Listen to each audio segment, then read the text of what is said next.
Hey guys, நம்மளோட subscriber 10th ஸ்டாண்டர்டுக்கு இங்கிலீஷ்ல important questions போடுங்கண்ணா அப்படின்னு சொல்லிட்டு ரொம்ப நாளா கேட்டுக்கிட்டே இருந்தாரு. அவர்கிட்ட நம்ம சொல்லிட்டே இருந்தோம், சீக்கிரமா அப்லோட் பண்றோம்னு சொல்லிட்டு.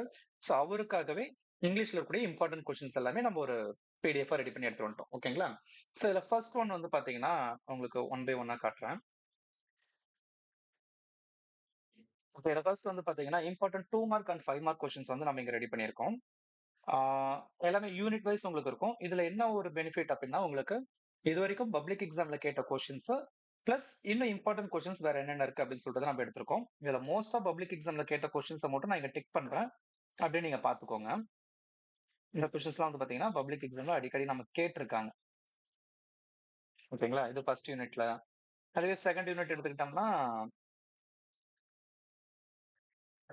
நான் இப்ப டிக் பண்றது எல்லாமே அடிக்கடி கேட்ட கொஸ்டின்ஸ்.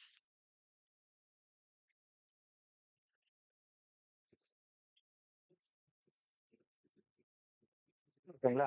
அடுத்து அதே மாதிரி தேர்ட் லெசன்ல எடுத்துக்கிட்டோம்னா INOC standard second question, third question, fifth question. So இதெல்லாமே ரிப்பீட்டடா கேட்டது. அப்புறம் இங்க ஒன்று இருக்கு பாருங்க இது. அவ்வளவுதான். ஃபோர்த் யூனிட் எடுத்துக்கிட்டீங்கன்னா first one, second one, third one, sixth one,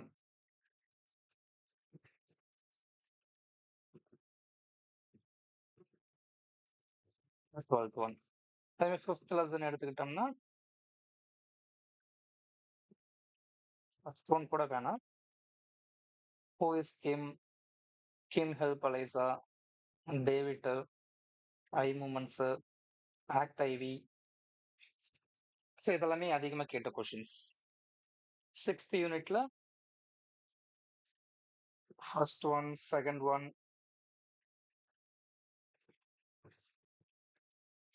அதுக்கப்புறம் இந்த லாஸ்ட் ஒன். செவன்த் யூனிட்ல எடுத்துக்கிட்டீங்கன்னா கொஸ்டின்ஸ் ரொம்ப கம்மி தான். ஸோ அதனால முடிஞ்ச அளவுக்கு எல்லாமே படிக்கிற மாதிரி பாருங்க. நான் டிக் பண்றதை மெயினா படிச்சுக்கோங்க. ஏன்னா இது எல்லாமே பப்ளிக் எக்ஸாம்ல கேட்ட கொஸ்டின்ஸ். இதுல டோட்டலா 7 யூனிட் இருக்கு இல்லையா? 7 யூனிட்டோட 2 மார்க்ஸ்மே நாங்க படிக்கணுமா சார்? நிறைய இருக்கே சார் அப்படின்னு சொல்லி கேட்பீங்க இல்லையா? இது 5 யூனிட் படிங்க. எனக்கு கேட்டா ஃபர்ஸ்ட் 5 யூனிட் வந்து படிக்கிறது பெட்டரா இருக்கும். இல்லைன்னா ஏதாவது ஒரு 5 யூனிட் வந்து நீங்க படிச்சுக்கோங்க போதும். அடுத்து அதே மாதிரியே பேராகிராஃப் கொஸ்டின்ஸ் நான் உங்களுக்கு கீழே கொடுத்துருக்கேன் பாருங்க. எல்லா யூனிட்டுக்குமே நான் கொடுத்துருக்கேன்.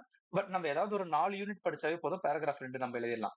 முடிஞ்ச அளவுக்கு ஃபர்ஸ்ட் 4 யூனிட் தெளிவா படிச்சுக்கோங்க. அதுல எப்படினாலும் இந்த சீகள் கேட்டுருவாங்க. அதுக்கப்புறம் உமன் நேவி இந்தியன் கிரூ இது வந்து கேட்டுருவாங்க. அதுக்கப்புறம் technology is phone to the disabled இந்த கொஸ்டின் கேட்டுருவாங்க. வாய்ப்பு அதிகமா இருக்கு. அதனால இதை மெயினா படிச்சுக்கோங்க. இந்த மிஸ்டர் ஹேமலும் படிச்சுக்கோங்க.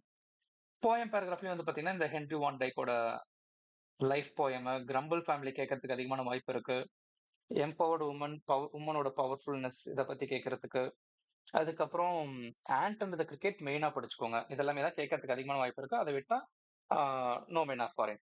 ஸோ போயம் பேராகிராஃப்லயும் சரி, ப்ரோஸ் பேராகிராஃப்லயும் சரி, ஏதாவது 4 யூனிட்டோட பேராகிராஃப் வந்து தெளிவா படிச்சுக்கோங்க. அதுல போயம் பேராகிராஃப்ல எப்பயுமே இந்த லைஃப், இந்த ஆண்ட் அண்ட் த கிரிக்கெட்டை மிஸ் பண்ணிடாதீங்க. இந்த ரெண்டுத்தையும் படிச்சிருங்க. இதை தவிர மிச்சம் ரெண்டு ஏதாவது ரெண்டு படிச்சுக்கோங்க. ஓகேங்களா? இது paragraph questions, 2 mark questions, important 2 mark and paragraph questions வந்து நம்ம சொல்லிட்டோம்.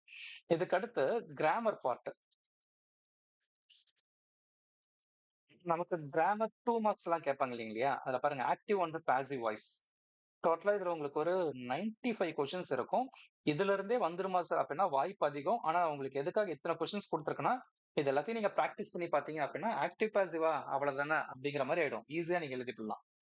அதே மாதிரி டைரக்ட் அண்ட் இன்டைரக்ட் இதுலயுமே வந்து பாத்தீங்கன்னா ஒரு 30 to 35 கொஸ்டின்ஸ். 50 கொஸ்டின்ஸ் கொடுத்துருக்கேன். இந்த 50 கொஸ்டின்ஸை நல்லா ஒர்க் அவுட் பண்ணி பார்த்துக்கோங்க. எதுக்காக நம்ம இவ்வளவு கொஸ்டின்ஸ் ஹெவியா கொடுக்குறோம் அப்படின்னா நீங்க ஆன்சரை ஃபைண்ட் அவுட் பண்ணி ஒர்க் அவுட் பண்ணி பார்த்துட்டீங்க அப்படின்னா இந்த மாடல்ல கேட்டா கூட நீங்க எழுதிடலாம். சோ இந்த மாடல்லே வேற கொஸ்டின்ஸ் நமக்கு வரலாம். இல்ல இதுல இருந்தே கூட கொஸ்டின்ஸ் வரலாம். எப்படி கேட்டாலும் நம்ம எழுதிடலாம். அதுக்காக தான். அதே மாதிரி சிம்பிள், காம்பவுண்ட், காம்ப்ளெக்ஸ் எந்தெந்த மாடல் எல்லாம் கொஸ்டின் கேட்கலாம். எவ்வளவு இம்பார்ட்டன்ஸ் கொடுத்து நம்ம பார்க்கணும். என்ன ரூல்ஸ் வந்து அப்ளை ஆகுதுங்கிறத நீங்க ஆன்சர் ஃபைண்ட் அவுட் பண்றப்ப ஈஸியா கண்டுபிடிச்சிடலாம். அப்புறம் மேபி நீங்க எரர் ஸ்பாட் வந்து நீங்க அட்டன் பண்ற மாதிரி இருந்துச்சுன்னா அந்த எரர் ஸ்பாட்டுக்கான கொஸ்டின்ஸ்லயே வந்து நான் இம்பார்ட்டன்ட் கொஸ்டின்ஸ் இங்க கொடுத்துருக்கேன். இதெல்லாம் ப்ரீவியஸ் இயர் கொஸ்டின் பேப்பர்ல இருந்து எடுத்தது. அதுக்கப்புறம் பஞ்சுவேஷன். பஞ்சுவேஷன் 10th ஒரு 2 மார்க் கொஸ்டின் இருக்கு இல்லையா? சோ அந்த பஞ்சுவேஷன் கொஸ்டின்ஸ் இங்க இருக்கு. இதுல ஒண்ணு என்னன்னா இந்த active passive, direct indirect, if class, அதுக்கப்புறம் எரர் ஸ்பாட் இருக்கு இல்லையா? 10th and 12th same pattern தான். ஸோ அதனால 2 பேருமே இதே யூஸ் பண்ணிக்கலாம். அதனால தான் 10த் அண்ட் 12த் ஸ்டாண்டர்ட் கிராமர் இம்பார்ட்டன்ட் கொஸ்டின்ஸ்ன்னு சொல்லி நான் குடுத்துட்டேன். ஓகேங்களா? இதுக்கு அடுத்து நமக்கு வேற என்ன கேட்பாங்க அப்படின்னு பார்த்தீங்கன்னா, poem appreciation questions. Poem appreciation questions நான் போயம் வைஸ் உங்களுக்கு வந்து லைன் பை லைனா குடுத்துட்டேன். நீங்க ஜஸ்ட் இதுக்கு ஆன்ஸர ஃபைண்ட் அவுட் பண்ணி நீங்க ரெடி பண்ணி வச்சுக்கிட்டாவே போதும். உங்களுக்கு ஒரு தடவ படிச்சு பார்த்துக்கிட்டாவே போதும். ஏன்னா இத தவிர வேற எதுவும் கேட்கறதுக்கு வாய்ப்பு இல்ல. எல்லா கொஸ்டின்ஸுமே நான் உங்களுக்கு குடுத்துட்டேன். ஓகேங்களா? இதுக்கு அடுத்து ரீஅரேஞ்ச் ஜம்பிள்டு வேர்ட்ஸ் இருக்கு இல்லைங்களா? இதுல தான் நமக்கு நெறைய அடி வாங்கும். அதுலயும் நான் வந்து பார்த்தீங்கன்னா, உங்களுக்கு ஒரு 45 கொஸ்டின்ஸ் எடுத்து குடுத்துட்டேன். இத தவிர வேற எதுவும் கேட்பாங்கன்னு எனக்கு தோணல. அப்படியே கேட்டாலும் உங்களால ஈஸியா எழுத முடியும். அதுக்கு பிராக்டிஸ் பண்ற மாரி தான் உங்களுக்கு ஒரு 45 கொஸ்டின்ஸ் வந்து நான் இங்க குடுத்துருக்கேன். ஓகேயா? இத படிச்சுட்டாவே போதும். ஓகேங்களா? ஆனா இந்த பிடிஎஃப் கம்ப்ளீட்டா முடிச்சா தான் உங்களால இது எல்லாமே எழுத முடியும். 2 மார்க்கும் எழுதிடலாம், 5 மார்க் எழுதிடலாம், கிராமர் பார்ட்டும் முடிஞ்சிரும். எல்லாமே பக்காவா முடிஞ்சிரும். இன்னும் கிராமர் 1 மார்க்ஸ், சினோனிம்ஸ், ஆன்டோனிம்ஸ்க்குலாம் நான் தனியா கொஸ்டின் பேங்க் ரெடி பண்ணலாம்னு தான் இருக்கேன். கூடிய சீக்கிரத்துல அதையுமே ரெடி பண்ணி குடுக்கறதுக்கு பாக்குறேன். அந்த பிடிஎஃப் உங்களுக்கு வரணும் அப்படின்னா, நீங்க நம்ம சேனல சப்ஸ்கிரைப் பண்ணி வச்சிருந்தா மட்டும் போதும். ஆட்டோமேட்டிக்கா உங்களுக்கு நோட்டிஃபிகேஷன் வந்துரும். ஓகேங்களா? Okay sir. நீங்க இதெல்லாம் போட்டீங்க. இந்த பிடிஎஃப்லாம் நாங்க எங்க இருந்து எடுக்கிறது அப்படின்னா, இந்த வீடியோட டிஸ்கிரிப்ஷன்ல நான் இந்த பிடிஎஃப்க்கான லிங்க் அதாவது வெப்சைட்ல நம்ம அப்லோட் பண்ணிட்டோம். அந்த வெப்சைட்டோட லிங்க் வந்து நான் உங்களுக்கு குடுப்பேன். நீங்க அதுல இருந்து டவுன்லோட் பண்ணிக்கலாம். ஓகேங்களா? இதே மாரி இங்கிலீஷ்க்கான அடுத்த வீடியோல பாக்கலாம்.